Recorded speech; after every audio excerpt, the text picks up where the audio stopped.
Bismillahirrahmanirrahim. Assalamualaikum warahmatullahi wabarakatuh.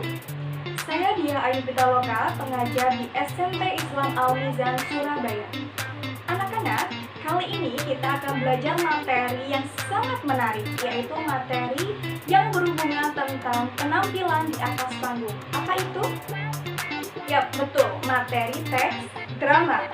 Mari kita mulai.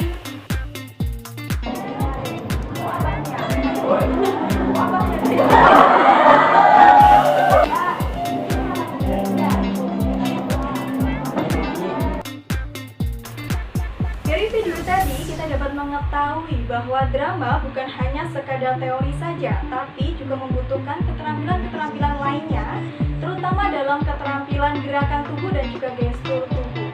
Oleh karena itu, beberapa hal ke depan yang akan saya sampaikan, setidaknya ada dua hal berkaitan sama materi teks drama, yaitu yang pertama definisi drama dan yang kedua tentang unsur-unsur dalam drama.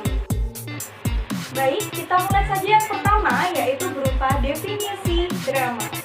Drama adalah suatu cerita berupa dialog yang dipentaskan. Dengan kata lain, teks yang menggambarkan kehidupan manusia melalui tingkah laku acting yang dipentaskan. Nah, di sini dialog merupakan ciri khas adanya suatu drama. Jadi, adik-adik harus tahu adanya dialog ini merupakan ciri khas dalam suatu drama. Baik anak-anak, sekarang kita lanjut di materi yang kedua, yaitu berkaitan sama unsur-unsur drama. Unsur-unsur dalam drama itu terbagi menjadi dua. Yang pertama unsur intrinsik dan yang kedua unsur ekstrinsik. Kita mulai dengan unsur intrinsik ya. Oke, unsur intrinsik itu ada 6. Yang pertama ada tema dan judul, yang kedua ada tokoh dan perwatakan, yang ketiga ada dialog, yang keempat ada alur, yang kelima ada setting atau latar, dan yang keenam ada amanat. Selain itu, di unsur ekstrinsik atau unsur luar itu ada yang namanya kondisi masyarakat, atau dengan kata lain kondisi sosial yang melatar belakangi terciptanya suatu teks atau drama tersebut. Baik, kita mulai dengan unsur intrinsik yang pertama, yaitu ada tema dan judul. Tema ini suatu hal atau keadaan yang mendasari dibuatnya suatu teks drama, sedangkan judul itu yang lebih spesifiknya. Biasanya tema itu terdiri atau memiliki ciri khas terdiri dari 1-2 kata saja, sedangkan judul itu lebih. Nah, ini saya ada contoh. Jika saya memiliki tema wabah penyakit terdiri dari 2 kata atau wabah saja terdiri dari 1 kata, maka judul yang akan saya gunakan itu Corona di Desa Besuki, terdiri dari 3 kata dan bersifat lebih spesifik seperti itu. Selanjutnya berkaitan dengan unsur intrinsik yang kedua, yaitu ada tokoh dan perwatakan.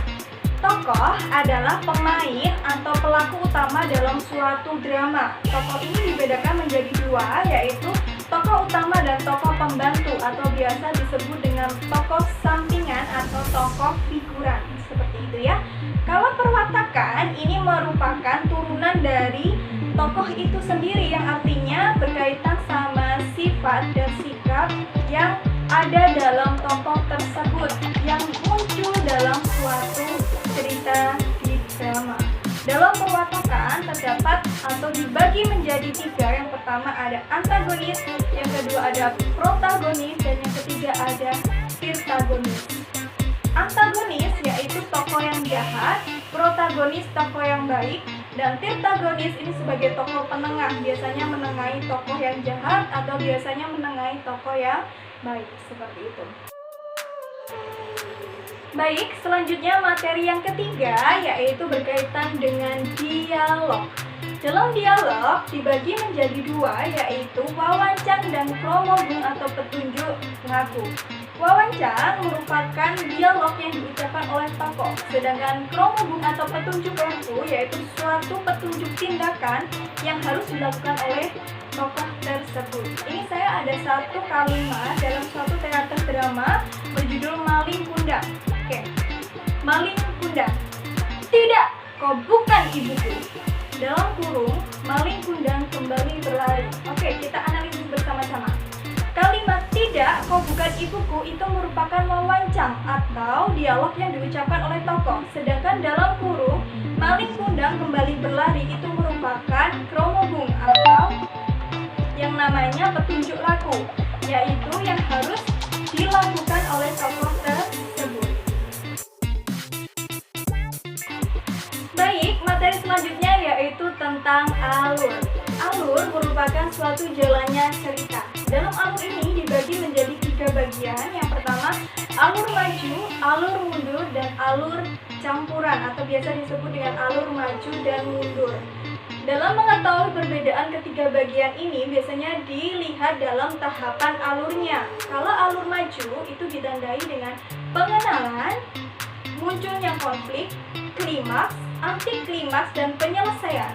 Jika alur mundur itu sebaliknya, yaitu penyelesaian, anti klimaks, klimaks, munculnya konflik, dan diakhiri dengan pengenalan. Sedangkan alur campuran itu dimulai dari tengah ya, klimaks, ke depan dulu, munculnya konflik, pengenalan, dan kembali lagi ke anti klimaks, diakhiri dengan penyelesaian. Seperti itu. Semoga kalian paham ya.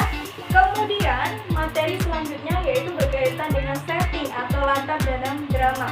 Latar dalam drama itu dibedakan menjadi 3 juga. Yang pertama latar waktu, latar tempat, dan latar suasana.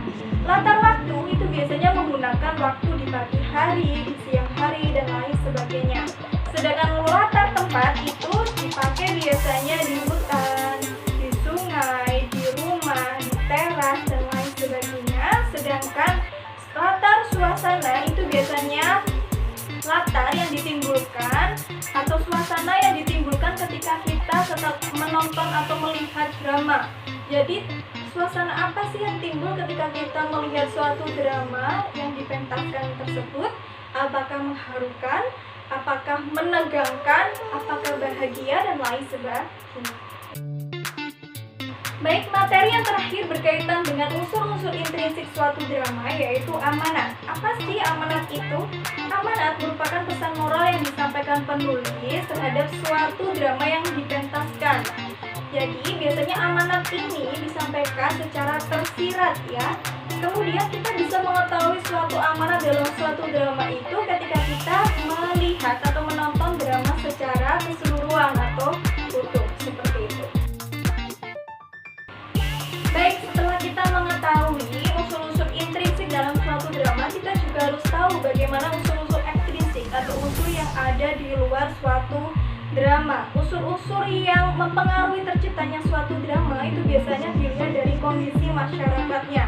Mungkin kondisi politiknya, kondisi ekonominya, kondisi negaranya, kondisi budayanya, dan lain sebagainya yang mempengaruhi terciptanya suatu drama. Suatu contoh, ada suatu drama berkaitan dengan virus COVID-19 atau virus corona ini. Kita bisa telusuri dari mana virus ini bisa berkembang, ciri-cirinya seperti apa, di tahun berapa COVID ini masuk ke Indonesia. Ketika kita sudah mengetahui apapun yang berkaitan dengan COVID itu, maka kita dapat menyimpulkan atau kita dapat mengetahui, oh ini loh yang melatar belakangi terjadinya drama tersebut.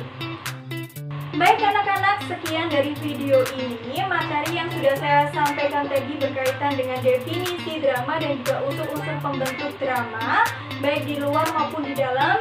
Semoga bisa bermanfaat bagi saya pribadi dan juga kalian. Dan jangan lupa like, komen, dan subscribe